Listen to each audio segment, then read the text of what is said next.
The following is a presentation of TFNN. Good afternoon, folks. Welcome to our Wednesday webcast edition. And today's November 7th already, day after the election. Markets down pretty hard this morning. We did take a long trade going long the S&P 500. So I'm going to go ahead and we'll go into that trade here in just a moment. For those of you live in the den, feel free to type in any questions that you have, and I'll be happy to get to those. For all of you that are new to the Every Other Week workshops, if you do look on your members page under Celestial Charting, you'll probably see the last 20 or so. So there's at least 20 hours worth of webcasts, each of them typically looking at different elements. So there's a lot of great education out there, and feel free to view those. Our next webcast is going to be 2 weeks from today, November 21st at 3 p.m. And for anybody that's listening to the archive version of this, which is going to be a lot of folks, feel free to send me an email if you have any questions, and I'll get back to you within 24 hours. What I wanted to cover today, the current trades that we're in. We did get stopped out of our TNA trade, being long the small caps. I wanted to take a look at the lunar and astro cycles that we're currently in and those that are on the near-term horizon. I also wanted to share with you one of the elements with regard to a tool and a technique that I developed to help better read the message of the markets, is what I like to refer to it as, and it's a version of candle blending. I did an entire workshop on this a few weeks ago. Today's session is just to give you an idea of how I use the tool. Maybe changing up the newsletter service just a bit, but it helps me to understand, and I want to be able to help you to understand really why it is that I make some of the market call, or all of the market calls that I do, and it's really utilizing this tool here.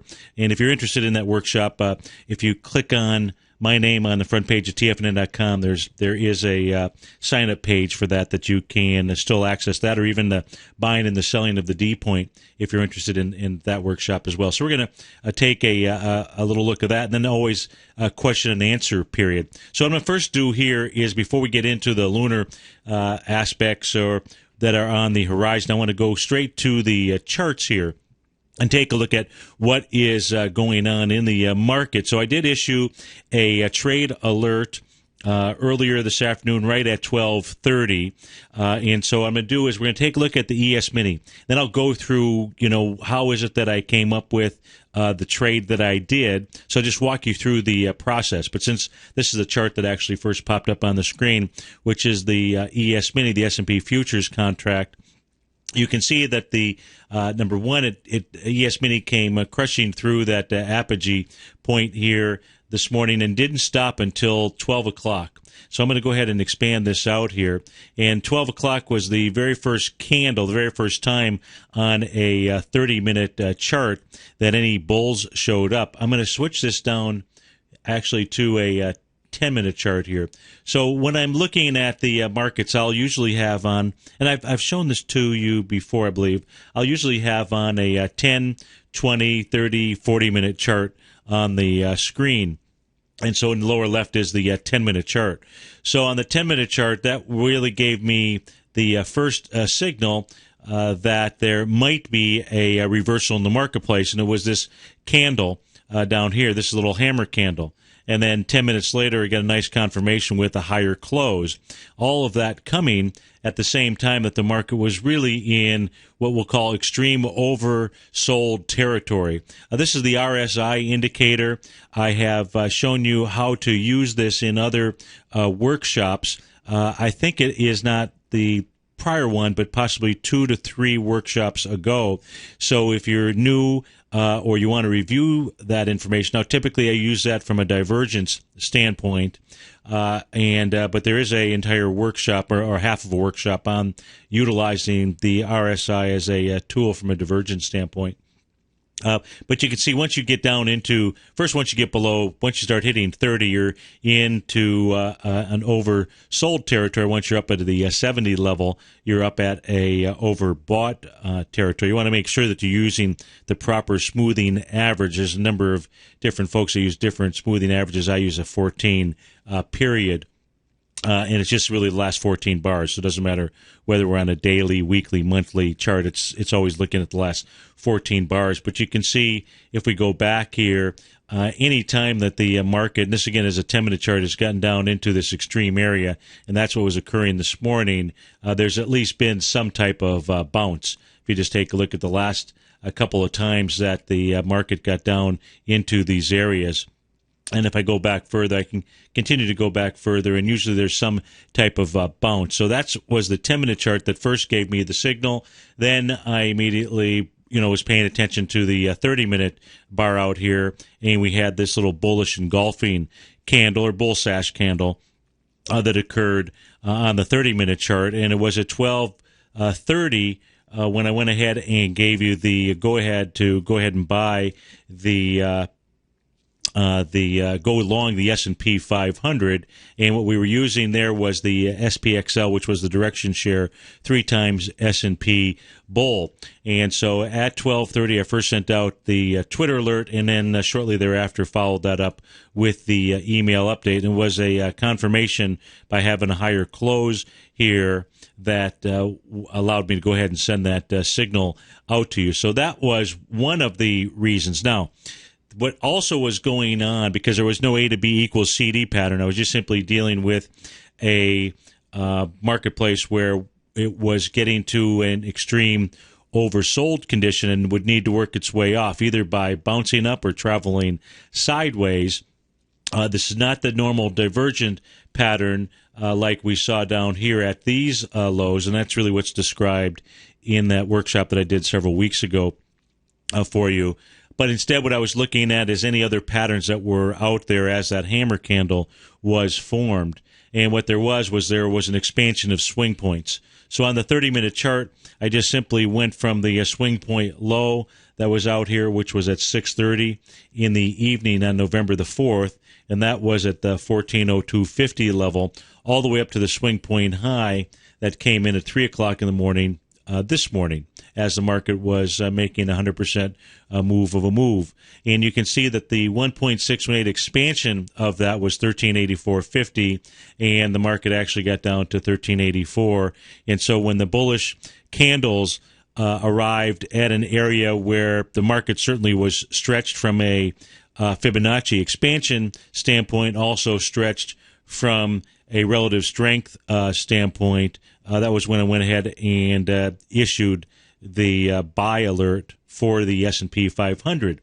However, prior to that taking place, what I was doing was first trying to identify, we were long the small caps. Those had shown some real strength in the market. We got stopped out of that.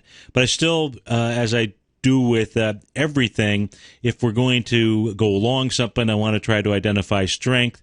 Likewise, if we're going to go short something, I want to try to identify weakness. So I just went back to really the basics, which was going back and first just taking a look at the indices, the indices, to see what was the strongest indice out there.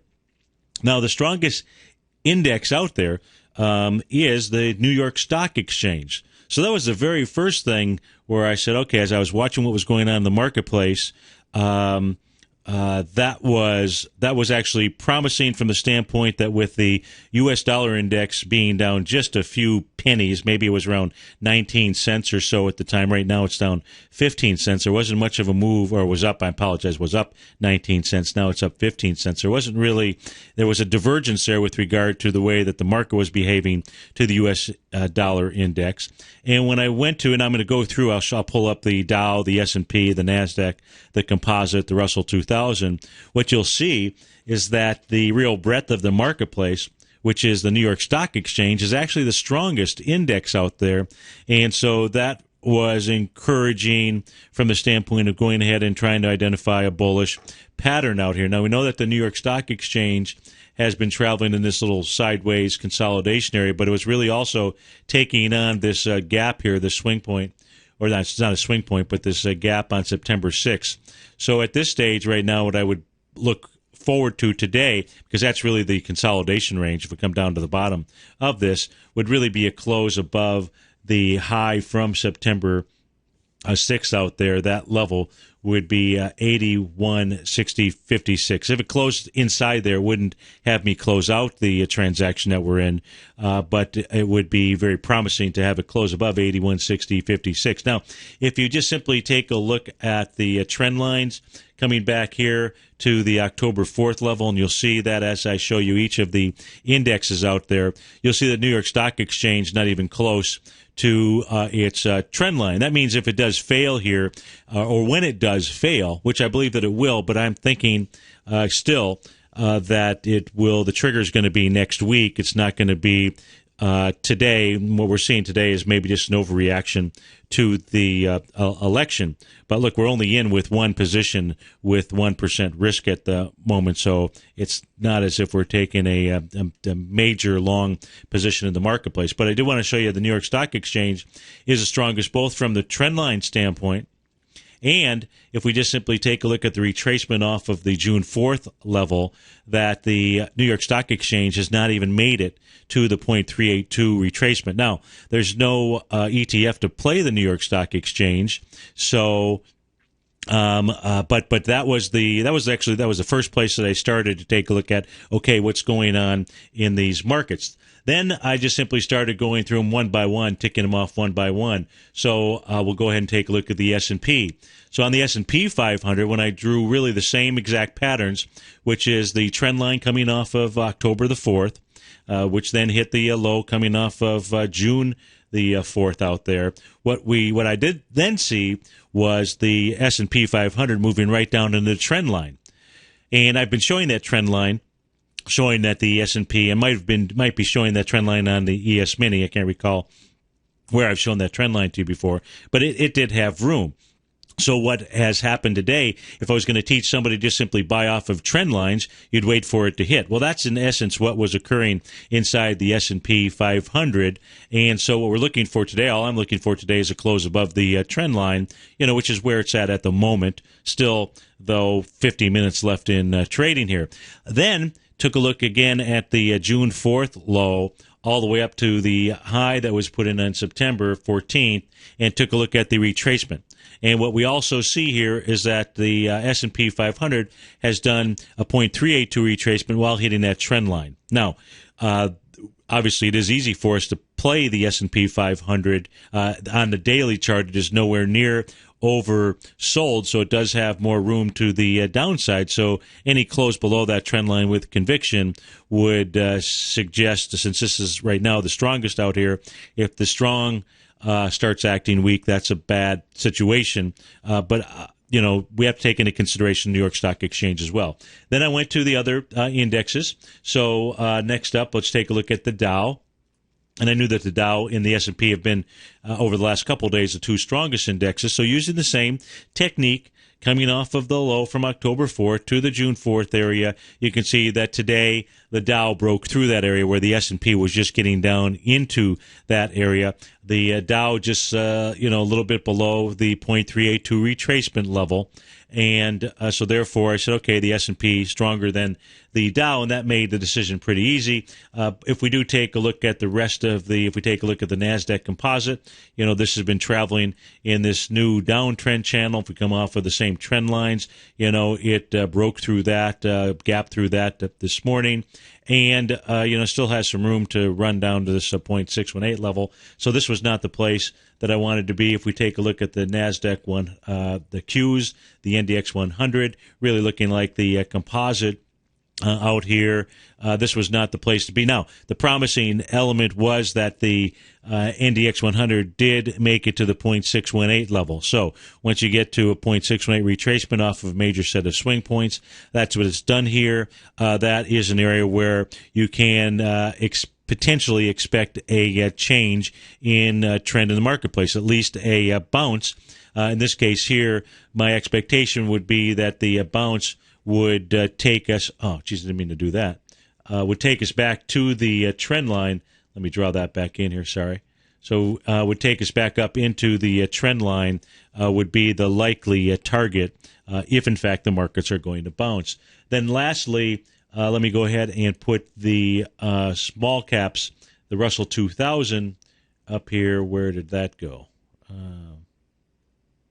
Okay. There we go.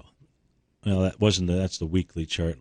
Let me just redraw everything for you here. I don't know what I did with that chart. So we're going to put the daily of the Russell back up.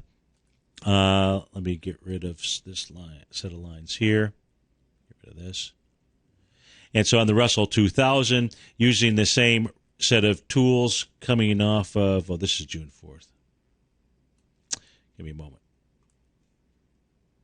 So in the Russell 2000, we can see that, there was no way to go October 4th. Give me a moment here.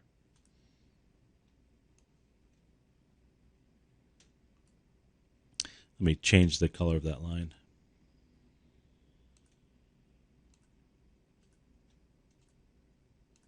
Okay, so if we take a look at the Russell 2000, that has broken the October 4th, coming off of the October 4th trend. Let me get rid of this red line here. And it is just below the 0.382. So I'd have to say that, in order, the S&P was the number one strongest when we took a look at those tools that we just used there, and then it really a toss-up between the Dow and the small caps up there. So that was the thought process. That was a decision on the S&P 500. At the same time, had then gone back over, took a look at all of the mini contracts just to see what was out there. And it really was it was just simply the ES Mini that made the most sense. This is all the 30-minute charts, which you can also see that was occurring at the same time on the NASDAQ futures here. You saw a 2.618 expansion of a set of swing points, a 2.618 expansion of a swing points on the Dow.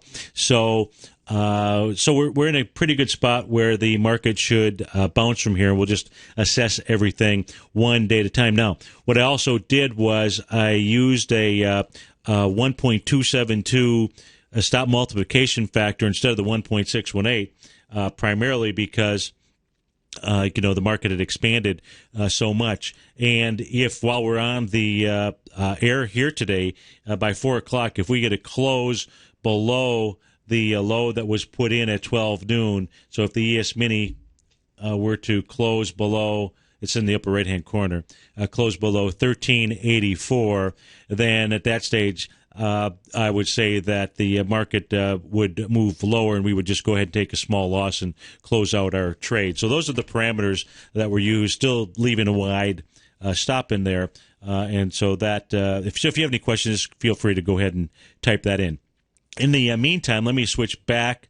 Let's take a look at one other thing here, as long as we're inside the charts. One of the equities that's on our buy list is very close to the target area. Hasn't hit yet. I haven't sent out an alert or anything like that to change anything, and that is on Arena Pharmaceuticals, ARNA. Our entry point is right here at this high-volume gap up, which was on May the 11th out there with 76 million shares, and 701 is the top of that high.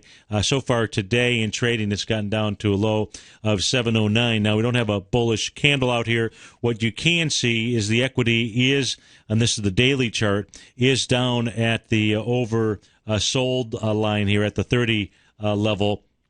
The actual number's 31.15 at the moment. And the last time that this got down to this level was really quite a ways back in April.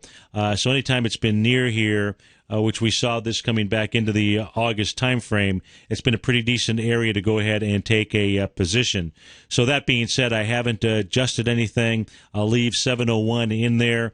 And overnight, if we don't hit that during the trading session today, I'll just continue to see what happens in the marketplace, overnight and in the morning, and potentially make some adjustment there. But of all of the equities that are inside our buy list, that one is the closest to a trigger point out here. This SRPT, which we're also trying to buy, continues to look like what it wants to do is really come all the way back to where it broke out on volume, big volume, 27 million shares. So pretty amazing. Still not enough bullish signals out here in order to go ahead and take that trade. Other than that, there was one other equity that was on our watch list.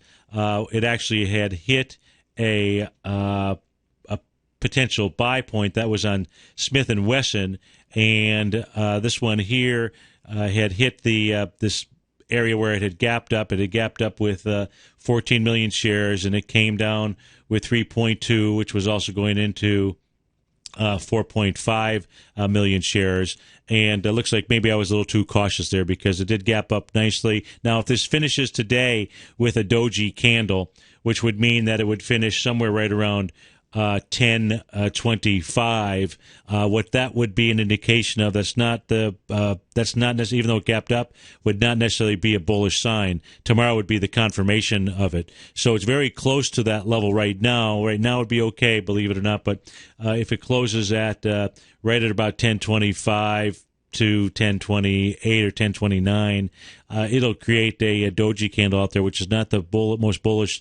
That's not the type of candle you want to gap up with. You want to see it, when you gap up, you want to see it close near its session highs, not somewhere in the middle of the session, meaning that it's confused and isn't sure really if it really wanted to gap up here. Now, Smith & Wesson could easily be a play on the political outcome yesterday or early this morning, so it could just be nothing more than fear that we're seeing out there. So we're not going to chase this. We're not going to make any changes to that trade. So let me go now back into the presentation, and again, if you have any questions, just feel free to go ahead and type those in there.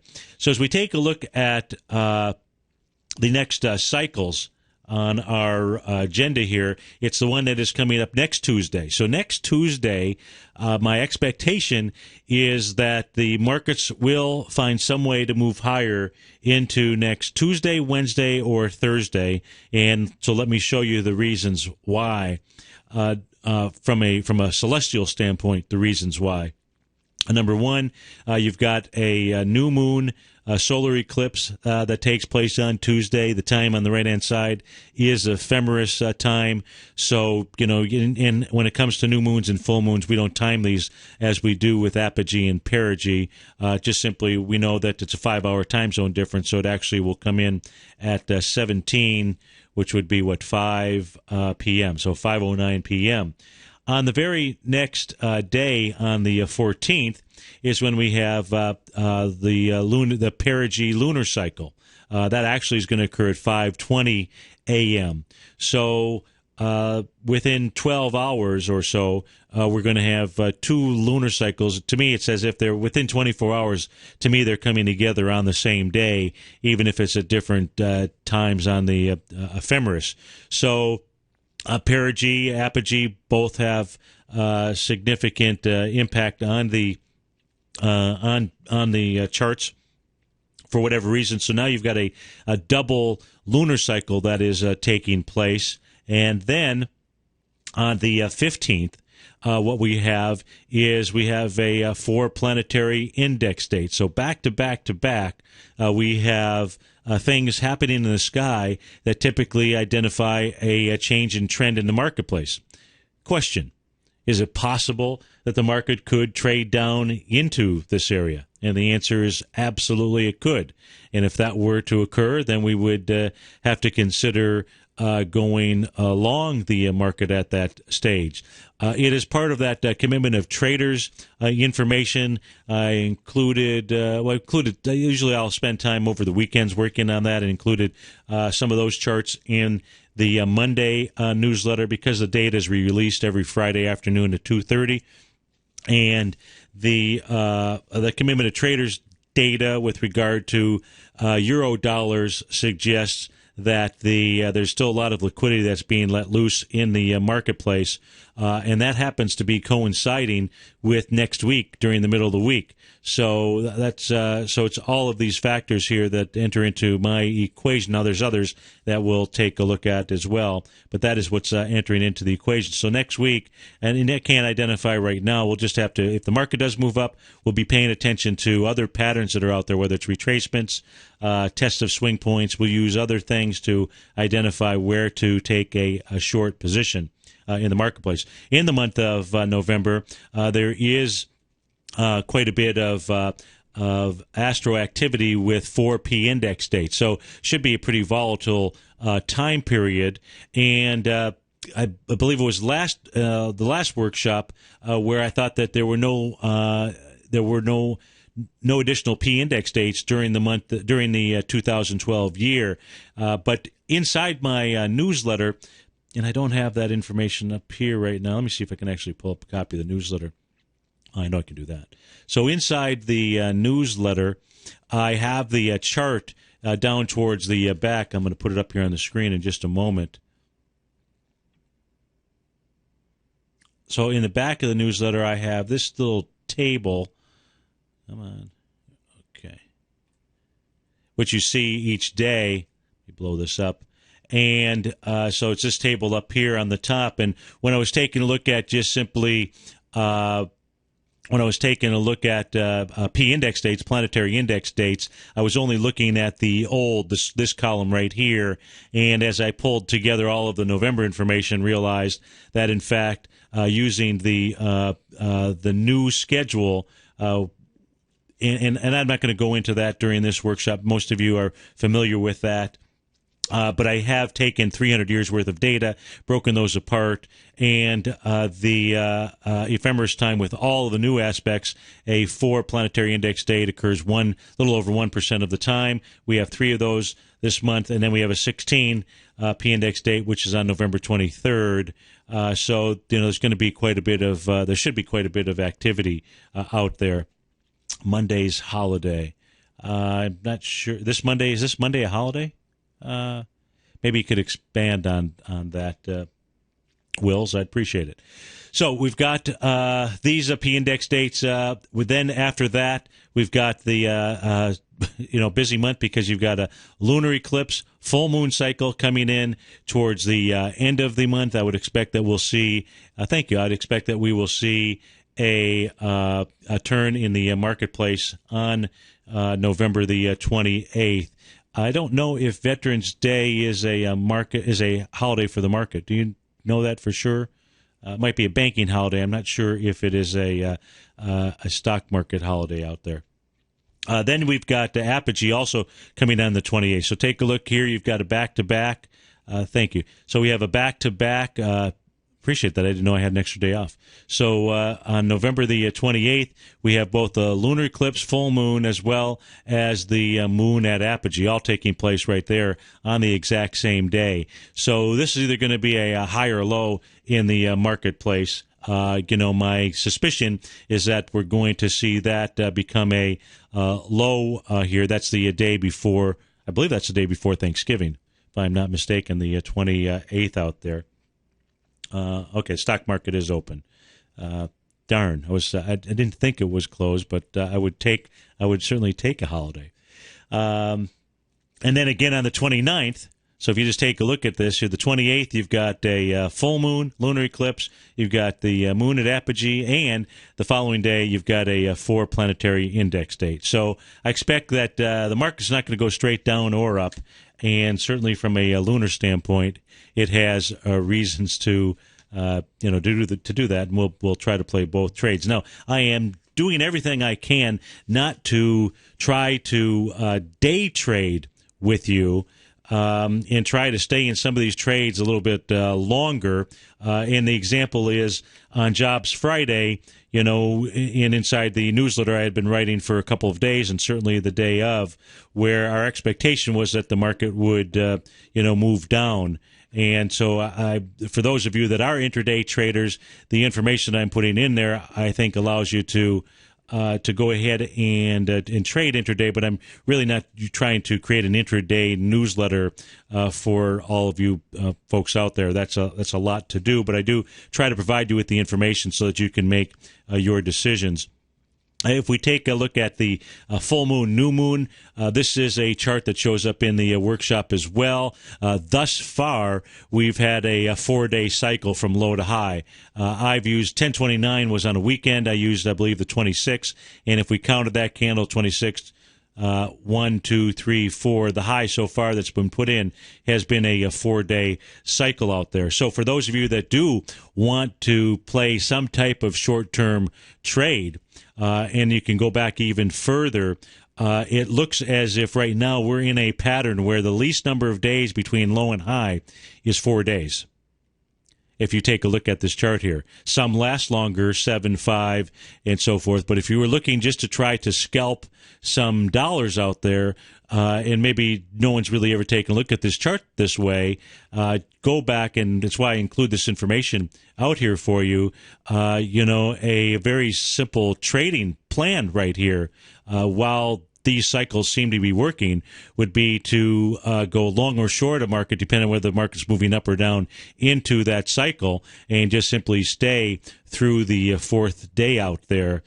So far, that actually has a 100% batting average, at least going back to before June 4th. I don't recall how far back before that I went, but it might be something that you might want to take a look at and consider out there. And that's a cycle that we're in right now.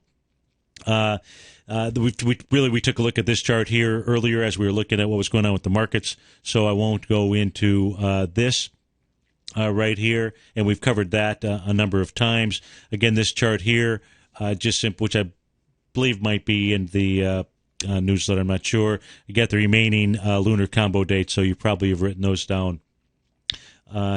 We did have a 2 planetary index date come in that right now. I had gone through when that came in back in October.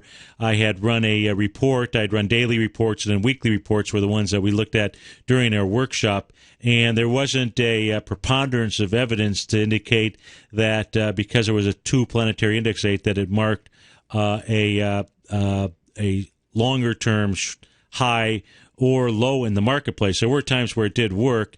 It looks to me this time, for whatever reason, the October 6, 2012 levels, those are highs that are going to hold. This is on the Dow Industrials that we're looking at least through the rest of this year out there. In November yesterday, I'll just point this out to you. I do include this in the newsletter. It lists all of the major aspects. Some of these have an impact in the marketplace. The one that occurred yesterday was with Mercury going retrograde. And if you were to take a look at the table that I provide in there, Mercury going retrograde happens to typically have an impact on soybeans. That way, if you traded beans, you would want to certainly make sure that you were aware of Mercury going retrograde. So you'll want to pay attention to this chart out here and go back and reference any major aspect that is occurring. And then take a look at what it might have an impact on in case that's something that you trade. So what I'll do here, so there was a question about an entry on Amazon. So let me go ahead and pull that up, and then we'll go take a look at the message of the markets by taking a look at the Dow out here, so you can get a feel for this tool that I've created. Doesn't so let's do that here. Let me space.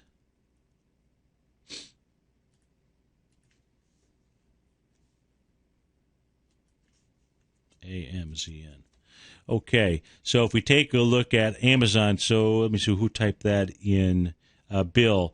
So, Bill, you're looking to go long Amazon, and if you're looking to go long Amazon, what I would do is I would wait for it to come down and test this gap out here.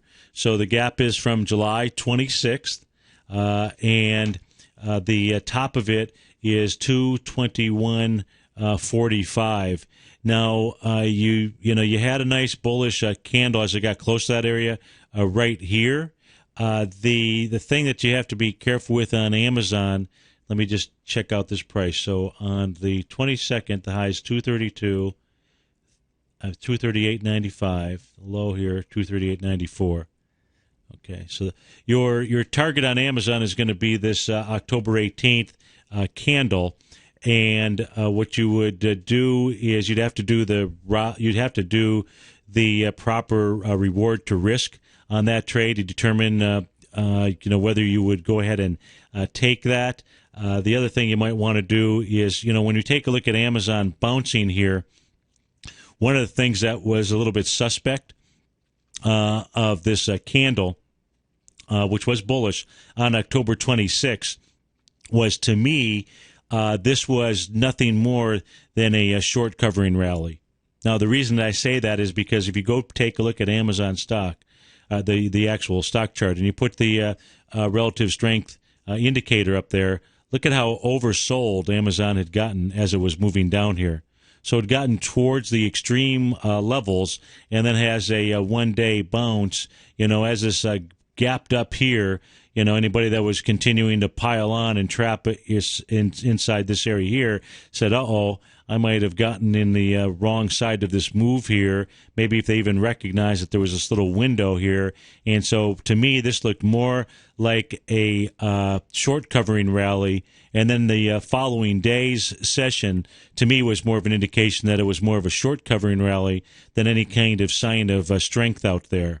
So, I would be a little suspect on going long Amazon, but if you're asking for a possible entry price, it would be at that July 26th swing point. I would not let it close below 214.95. That's the low of that July 26th swing point. On the UNG, and I'm watching UNG, actually David White and I had a conversation about this earlier this morning. So that is the natural gas ETF, and I'll put that up here. So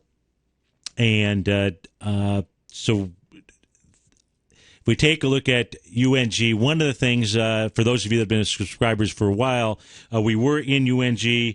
We did okay with it, made some money with the equity, but we were taking a look at this from a long-term standpoint as a long-term trade. Natural gas, from a seasonality standpoint, should peak sometime in the March timeframe. So I've actually been watching this for a place to enter, and what I'm really paying attention to is the contract itself.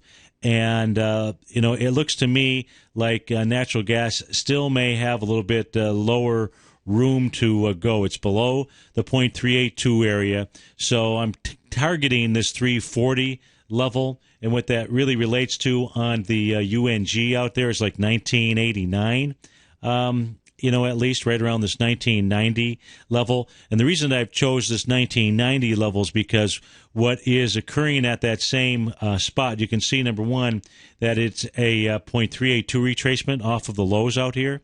And then if we take a look at the last run-up, maybe it was off of this low right here. I don't know if you can see it, but do you see this green line? You can't read the numbers because it shows up right on top of it. Let me do this. So 1989 was the 0.382. Let me delete this and take a look at what the 0.618 retracement is. 1986. So to me, 1986 is the spot to enter on UNG. Now that depends what candles look like here. I will tell you that David went ahead and went long UNG today. When we were talking, I said, I think I'm waiting to 1989, 1990. And he said, hey, I'm in this thing through March, so I'm going to go ahead and take the trade on it now. So I'm just giving you a couple different traders' perspectives on natural gas. We're both bullish on it, and we're also bullish on it because we think that as a result of the election outcome last night, that, coal is kind of a dead horse now. And natural gas, probably is not a bad play. So you could enter now. Your stop would need to be below 1980. I'm not going to put this as a trade in the newsletter until I watch it trade down towards that level. So I hope that helps. Okay, so let's go take a look at the message of the markets. That's the tool that I like to refer to it as. And we're going to go ahead and take a look at the Dow here. So this is the Dow Jones Industrial going back to June 4th. And what I have labeled here is every single bullish or bearish candle possible. Now, I'm not going to go and describe to you what those bullish or bearish candles are. Some of them you're familiar with because we've talked about them, and I've got an entire workshop that you can take that teaches you how to trade those and what to look for. But what I want to do is be able to give you an idea to get a message of the market and how you can cut out some of the noise and some of the stuff that I was doing anyways intuitively. And now we're going to start in the lower left-hand corner here on June the 4th. Now, one of the candle formations that I'll point out to you, I've pointed this out before, this little 4-candle formation here, a very powerful candle formation. You can see it back in March of 2009 inside. I can't recall if it's the Dow, the S&P. If you go back through 1929, you'll also see it at some major bottoms out here. And it's a version of a three-river morning star pattern. Usually they're just 3 candles out here. And when you have more candles, such as, in this case here, 2, which would be a 4-candle pattern, so two closes after down thrust here and 2 small bodies, it's really strong. And I was very bullish here and thought, okay, the market was going to make a turn after we came back from the hurricane storm, because this became a 6-candle pattern here. But I want you to watch in the lower left here. And one of the things that I do is, if you watch how that candle just jumped here, what I'm doing is, that when I take a trade, when I showed you what we did this morning or this afternoon at noontime when we entered went long the S&P 500, I waited for a bullish candle signal, and then I waited for a confirmation with the next candle. And so at the Twitter alert went out probably at 12:30, 0.02 or something like that, to make you aware that there was a trade. And for those of you that aren't haven't hooked yourself up in the Twitter service, please go ahead and do that. The instructions are inside the newsletter where I have those lines of information. Just follow the instructions there. So now all I'm doing here is, if this was the bullish candle, we're waiting for a confirmation. All I'm doing is just moving that over. And moving that over, that's actually a really strong bullish engulfing candle out here. So if you watch along the way, as we go up on the left here, you'll see here was the first bearish candle that showed up. That next day is all important, because what it does is it actually wipes out that candle out there. So you can see coming off the bottom here, no reason to be concerned as we take a look at that. Here's the next set of candles. Now, this doesn't show up really as any kind of, if we take a look at this one here, it's called a bull harmony, and but this next candle here really wiped that out. You can visually see that. These don't show up as bearish candles out here.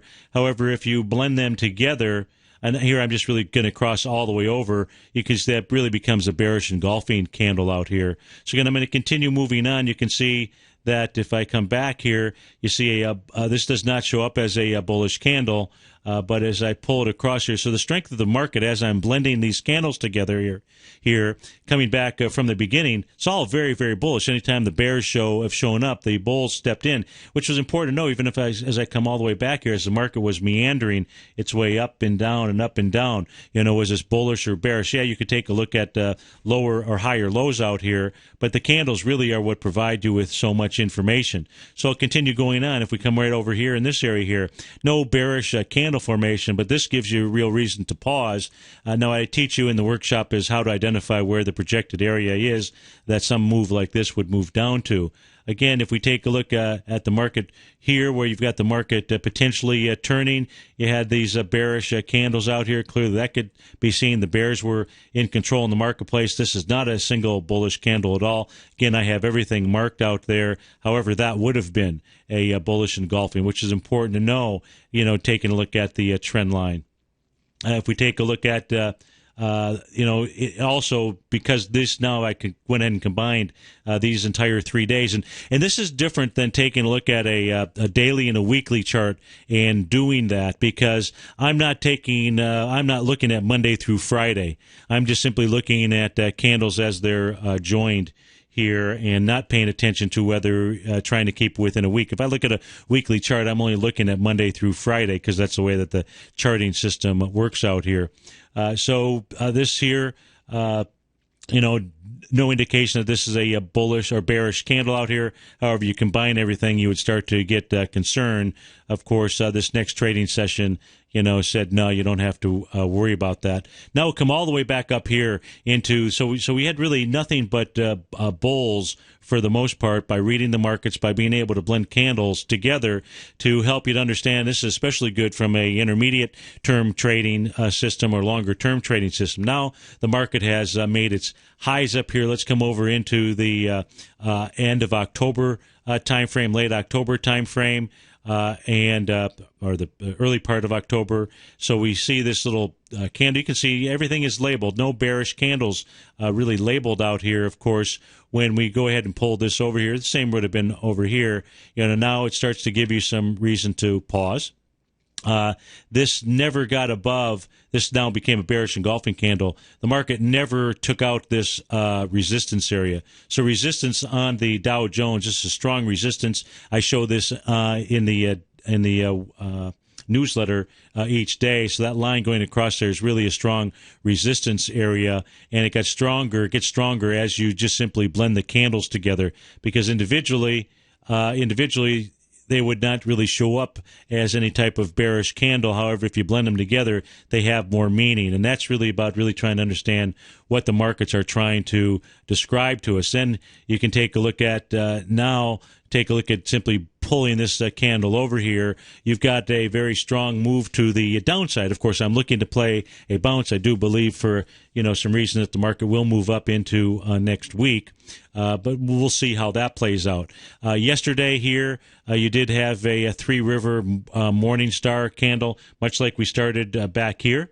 Of course, this was when I combined it. Here, we had the move down on Friday. You had this little candle on Monday, and then yesterday you had this up thrust. This was this means the low here was strong support. Of course, that was taken out this morning. Now this was taken. I went ahead and combined this candle. I just simply took today's candle and pulled it over yesterday. So the thrust on the Dow is to the downside. So I'll do a couple other ones here. I've got Apple for you. I'll just run through Apple real quickly. If we take a look at Apple, I'm going to do it on the downside here, starting off with the highs. So you'll see me blend these candles here together. This will give you a pretty good indication that there are really, no bulls to speak of inside Apple as I pull that across. And I'll do one last one, which is the gold contract. I am bearish gold. I don't want to take a short position. I do want to take a long position after the move to the downside is done. And so I'm going to take a look at gold from the top out here. And again, from the top out here, I've labeled all of the bullish and bearish candles. And as we pull them over, all of a sudden at the highs, this is a very bearish candle signal. What did I do out here? Okay, then we're going to come over here. You can see the bulls. Anytime the bulls have stepped in, this is actually during the last workshop. We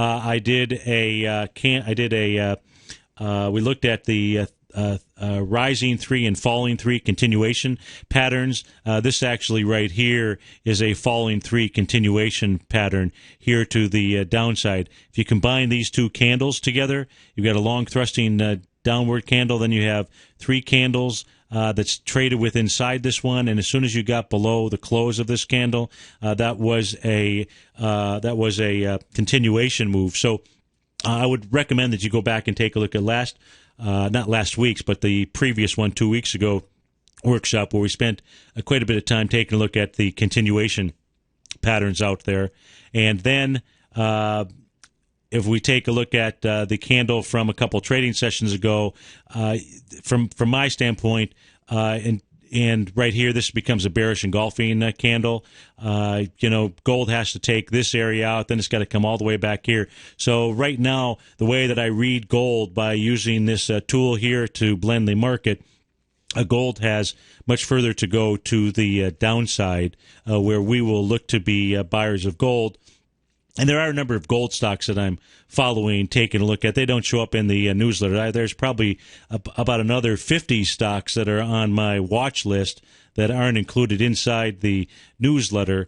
Just it would be too much information. It's just easier for me to go take a look at some of those equities. So that's my presentation for today. Here, by the way, is the Rising 3 methods. But you go back and take a look at the last one if you have an interest in continuation patterns. So does anybody have any questions out there? I'm happy to field any questions or look at any, pull up any chart if you'd like. And if not, then or you have a question afterwards, then feel free to send me an email, or you can always give me a call. If you don't have my numbers, cell phone or office number, send me an email. I'll respond back to it, and you'll have it, and you're always welcome to call me. So Victor has a question. Any thoughts on the SMHs? So if we take a look at the semiconductors, I'll go ahead and put the charts up here. And let's go take a look at the semiconductor index first. Give me a moment here to pull that up. Okay, so where do I have that? I've got that in the... There we go. I think I've got that in the indexes. So give me just a moment here to try to locate that, and we'll see what it's doing here. You know, obviously it's down today, like the general market. Where is it? Well, I'll just pull it up on the screen here.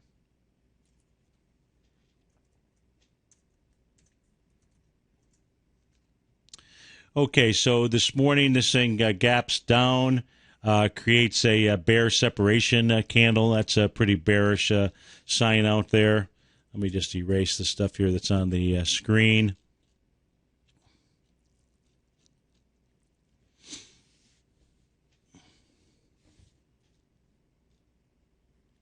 Let's just take a look at this recent trend here that it broke through.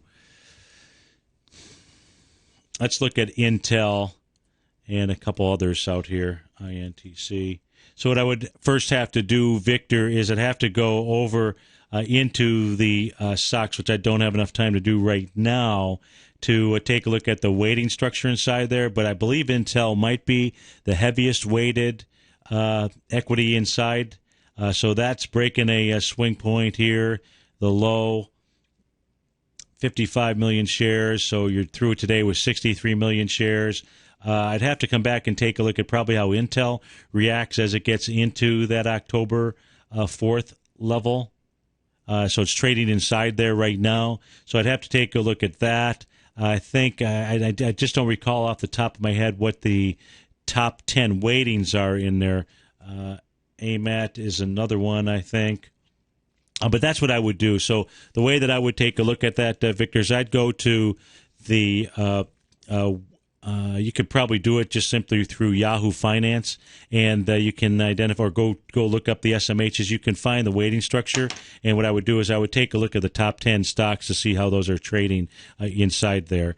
From my standpoint, I'm not looking to get overly long here at all because there's absolutely distribution, institutional selling going on, and I think our bigger move is after the market bounces to the downside. So I'm looking more from a short standpoint. However, I've been willing and wanting to play a little bit of a bounce here. So those are my thoughts on it. I hope that helps you. Well, let's go ahead and wrap things up here, folks. We'll get the archive of this up by tomorrow afternoon. And again, as always, you've got access to me. Thanks for being here. Have a great afternoon, evening, morning, whichever part of the pond you're on. And I look forward to speaking to you again soon. Take care. Bye-bye.